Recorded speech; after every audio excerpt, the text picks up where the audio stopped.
Hi, it's Paula from Pola Quilting. Welcome back to my channel. Today another tutorial straight from my magic numbers tray, and we will be using only one size, which is 4.5 inches squares. So today I'm taking a very traditional block called Shoofly, and will be spicing it up a little bit with some additional elements to add to it. Now, as usual, I had a problem with naming my blog, so I reached out to my Facebook group page, and I had quite a lot of you coming with some nice names, and I kind of choose two, which is Shoofly Spinner from Melissa and Sailing Shoofly from Susan. Those two spoke to me the most. And for this tutorial I've chosen Sailing Shoofly because I will use the other one in another variation of this blog, so watch this space. So what we will need today is a set of 4-inch blocks. So I need 8 of the background fabric, something plain, something white, like something like this. So here I've got like a very light pinkish color, but I think I will use the wrong side as the right side in this project. Here is just plain kind of creamish color. And then I need the 9 squares. If you have a 9 of the same squares, that's great, you can use those. I didn't have that many, so I've got 4 of those, 4 and 5 of those, so you will see later how I kind of use them in my design. And then I've got again 5 of those and 4 of those. So what you want to do when you're kind of compiling your squares for the block, here I've got set up for 2 blocks, is you want to have a set of 4 of the same if possible, and then you can have a 5 of different color, or you can have a 4, 4 and 1, and if you can match them up more or less with the color, it kind of looks better. But if you choose to do like totally scrappy one with every color different, I would really be happy to see how it looks. So please do share it on either Instagram or Facebook group page. So let's start with one block at a time. So I'll just take this one set away for now. From those two I will make half square triangles. We will use one at a time method. However, we actually will be creating 2 half square triangles because we will sew one line from top to bottom to achieve that back 4.5 inch half square triangle, and then we sew another line to achieve a second smaller half square triangle we will need later in the project. So that will be one thing. This batch of 4 we will actually need to shrink a little bit, so you want to trim them to 4-inch squares. So let's do that now. So you can obviously cut them in one go. There's just 4 layers, but if you're not feeling comfortable about it, just cut as many layers as you feel happy with. So just trimming them to 4 inches squares.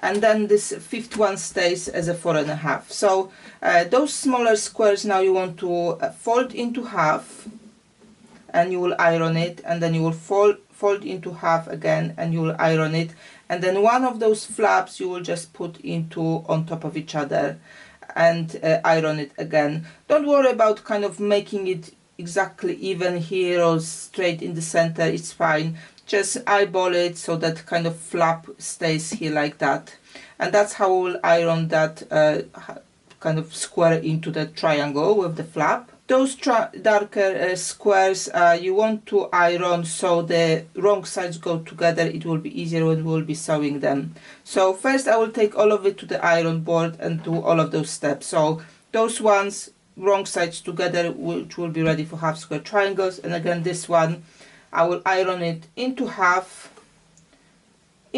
again, and then one of those loose flaps here I will iron kind of to the middle here like that.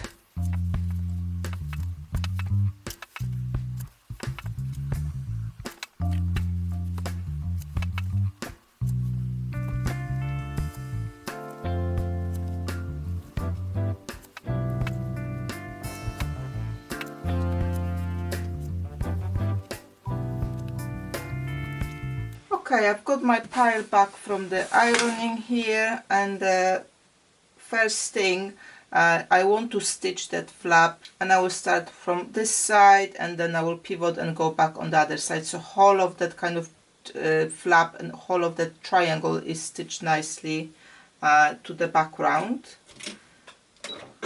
You just normal straight stitch. You could use some decorative stitches here if you like. Here we go. I will pivot and just come back on the other side of that flap so it stays nice and flat here. And you can obviously get them all chain pieced here in one go.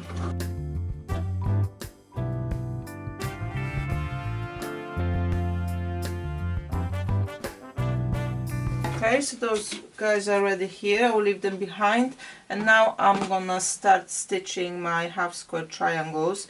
Obviously, instead of ironing, you could draw a line from top to bottom here and then add a second line, which would have been a ½ inch below here, because we will be stitching on the other side as well. And like mentioned, I will be using the wrong side of this brighter fabric as a right side here. So just put them all on each other and just going into that groove, and again chain piece those half square triangles here.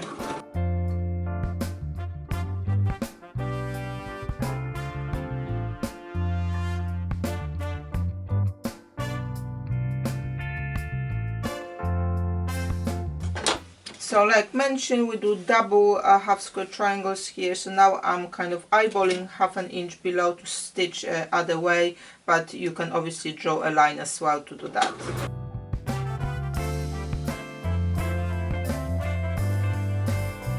Okay, so the next step will be to cut in between those two stitch lines to prepare our half square triangles and take them to the ironing to open them up. You can obviously use your rotary cutter as well for that. It's just quicker for me whilst I'm showing you to do it with the scissors. So I'll be opening up my half square triangles, that's one step, and then the smaller ones, same thing. And my small tip for when working with the half square triangles is, just so you avoid kind of bowing in this spot, is I normally just finger press them first and then put the iron from the top, and that prevents from that kind of distortion sometimes you may have here. So let me quickly do that. And this one's our folded pieces. I will just trim that sticking out piece because we won't need that, so you can do it in one go. And if something kind of went wonky and is not aligned here at the bottom, you can trim it off as well. That will not show later anywhere. Okay, so let me sort out my half square triangles and I will show you the next step. Okay, I've got my half square triangles from the ironing, so I've got two batches here. So I've got the bigger ones, which are 4½ inch, and they stay as they are, ready for next step. And the smaller ones I want to trim to 3½ inches. I'm just gonna use my ruler here to do it. My ruler with a diagonal line here, I've misplaced it somewhere, so I have to deal with the one without that line.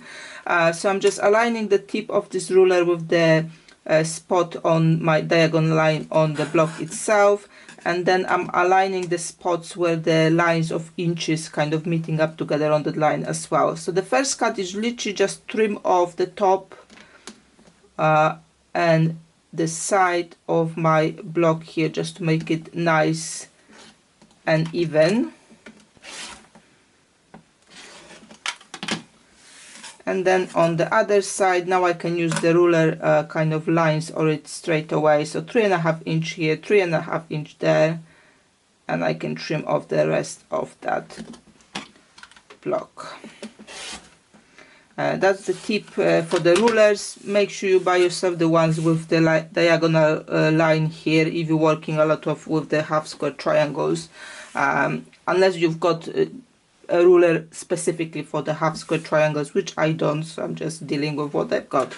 So you will need those squared up to 3½ inches. So let me finish them all now and I will show you the next step. Okay, now that all of my smaller half square triangles are trimmed, I want to take it to the iron, and again iron wrong sides together, so I've got this shape. So I'm kind of cutting into half with the ironing that half square triangle. That is so we can use that to snowball again the other elements. So I'll just quickly do that on diagonal, ironing the lines wrong sides together so we can use that groove when we will be stitching. As before, instead of ironing, you could draw a line, that will work as well. I'm just finding if I'm working with a bigger batch, actually ironing is a little bit quicker, but it also depends on your preference. So here I've set up myself those larger half square triangles, so I've got white side towards my needle, and my smaller half square triangles, so my collar is facing up. And I want to stitch them up to my white part of that bigger one, the same direction, so they're always color facing up. And I'm just like previously, I'm just going into that groove which I've ironed, or you can have a line, and I will just stitch it together.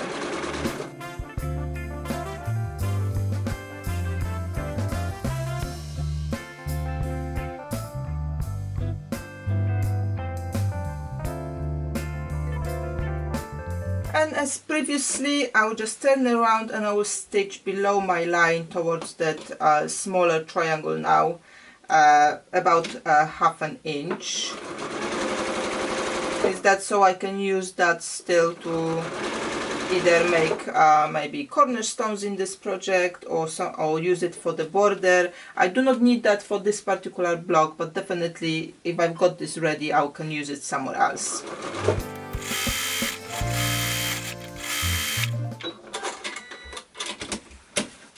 Okay, so again I will just get them divided and remove the corner here. Here you go. So these are big enough to square up maybe to 2 inches or 2.5. You just have to see how did you do with the seams and use it in another project. I'll put those ones aside, and those ones now need to be ironed, and then we can kind of carry on with sewing our project. So before we carry on with the project, let's just round up where you can find me and how you can support my work. First of all, please subscribe to my channel and watch videos as I'm posting them without skipping the adverts, please. Please comment against the videos because that helps to push them out to wider audience, and don't forget to share with your quilting friends. Join my network either on Facebook or Instagram. All the links how and where are in the description below. Where you see my posts either on Facebook or Instagram, please like, share and comment on them. If you like to add something extra, I've got now membership available through the YouTube. You can also use a super thanks on YouTube, or buy me a virtual tea, coffee or lunch using a form on my website. You can also support me by subscribing to my newsletter via my website. That will help me to notify you when I publish new videos or blog posts, or maybe there are some items available to purchase on my website. However you decide to support this channel, thank you very much for being here, and I hope you enjoy the content. So there is one more step before we can put our block together. So I've got that square which was left alone, which is 4.5 inches, and I've got all of those elements we've created at the beginning. And I want to put it with that element where we've stitched on, that was that free kind of flap here. This needs to go down on that square. And you want to center it because this we trim that square to 4 inches. Is not going to reach from edge to edge. It's going to be a little bit smaller, and you just want to center it. If you want, you can kind of find the center of this and find the center of this, and kind of mark it with either needle or pin or needle, or maybe with a pen. However, I just kind of work with eyeballing it and works fine. So as far as it, I've got a 1/4 inch here and 1/4 inch here, I'm okay. And I want to stitch it less than a 1/4 inch allowance here. I'm just basting it in place, and you could, if you're working with the big batch of those in one go, also increase the stitch length to, I don't know, 3 or 4. It's just literally to baste it, to hold it in place. And here, without kind of cutting the threads, I will just take my next element. Again, just remember that bit where there was a free flap goes down. And again, I will just more or less center it. And again, next side. Again, center it more or less. Even if something is off slightly, you won't see it, so don't worry about that much.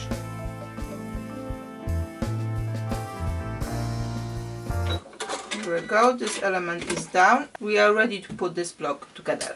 What we have now is really just stitching a 9 patch. So this element with those flaps goes into the middle, and then we are setting up our half square triangles with the color to the inside, and the last is to add a second batch of the background squares in here.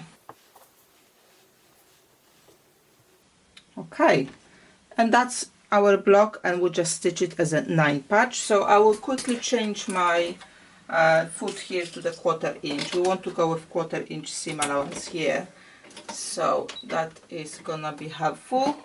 And I will just start from the top there.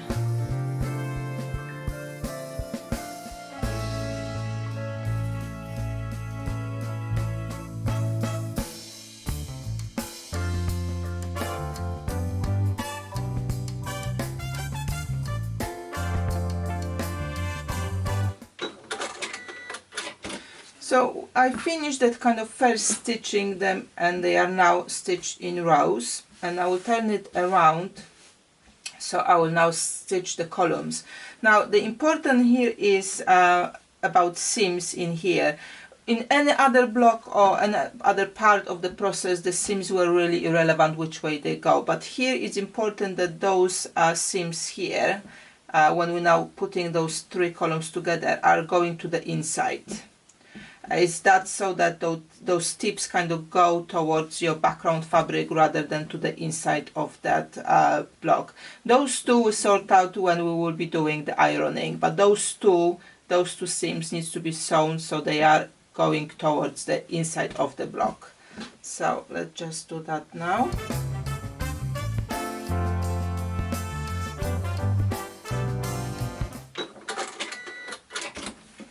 And then I will just put that stitch part on top of the bottom part, the one which we'll be stitching to, and then obviously I can see exactly which way the seams needs to go to, again, get them nested.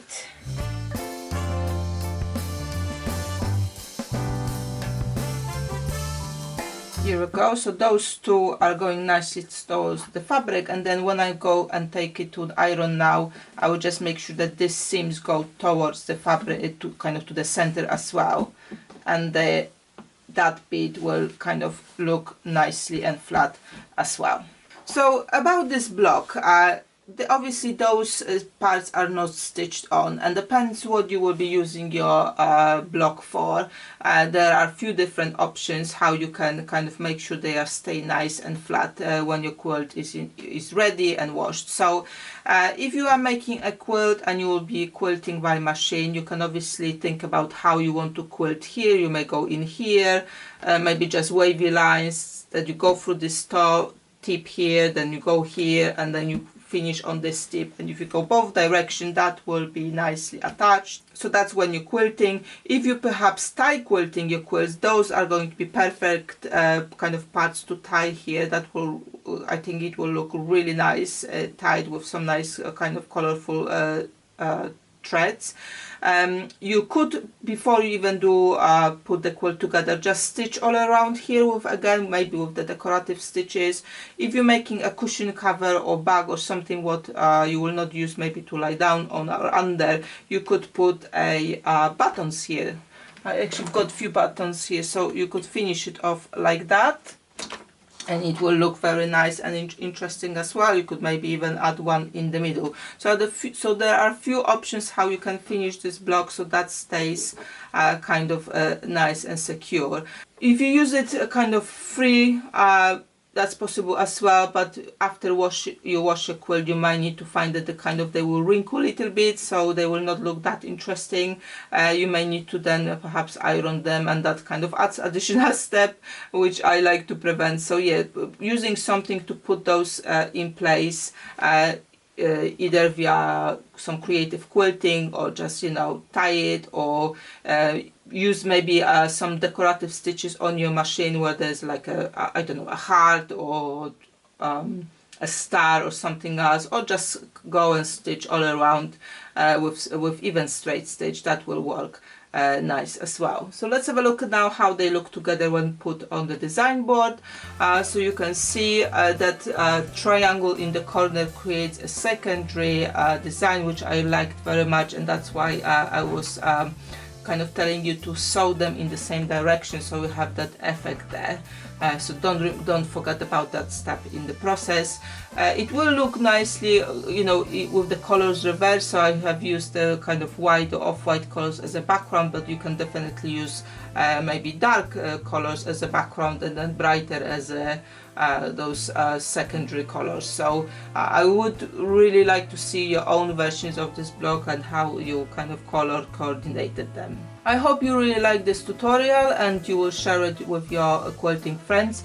Don't forget to pop in on my website to read about my book about magic numbers. So if you are new to this channel or if you haven't heard about the magic numbers before, this book explains everything. I've also got some articles which I will link in the description below.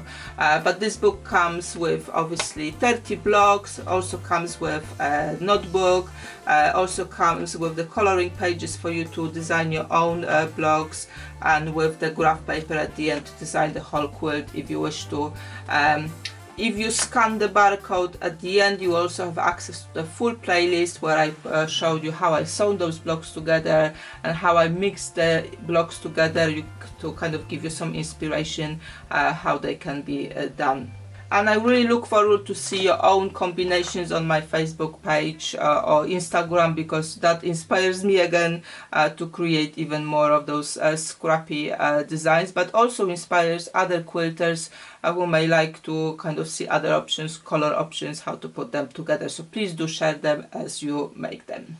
Thank you very much again for watching me today, and hope to see you next time. Thank you for watching. I hope you will share this tutorial, subscribe if you haven't done so. Happy sewing and see you next time.